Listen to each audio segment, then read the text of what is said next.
Telangana TDP incharge Bakkani Narasimhulu దిష్టిబొమ్మను Suryapet జిల్లా కేంద్రంలోని తెలంగాణ తల్లి విగ్రహం వద్ద తెలంగాణ యువజన సంఘం ఆధ్వర్యంలో దహనం చేశారు.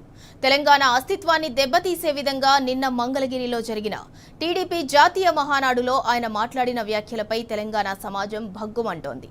తెలంగాణ అనేది డిక్షనరీలో వెతికేందుకు పదం కాదని 4 కోట్ల తెలంగాణ ప్రజల అస్తిత్వ ఆత్మగౌరవ పోరాటమన్నారు తెలంగాణ యువజన సంఘం రాష్ట్ర ప్రధాన కార్యదర్శి అనంతుల మధు.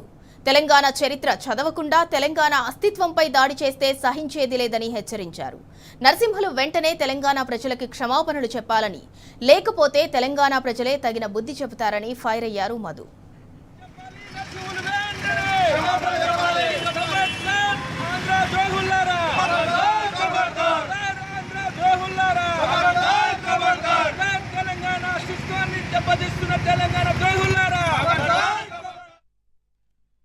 మధు తెలంగాణ యువజన సంఘం రాష్ట్ర ప్రధాన కార్యదర్శి.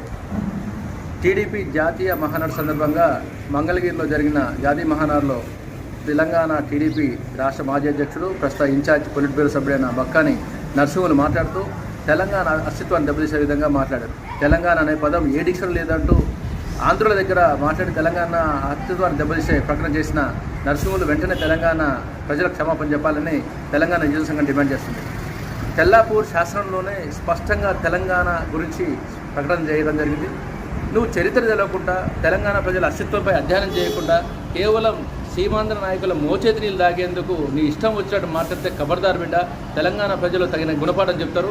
వెంటనే తెలంగాణ ప్రజలకు క్షమాపణ చెప్పాలని ఈరోజు మేము సూర్యాపేట జిల్లా కేంద్రంలోని తెలంగాణ తల్లి విగ్రహం దగ్గర నరసింహులు దిశబొమ్మ దానం చేయడం జరిగింది.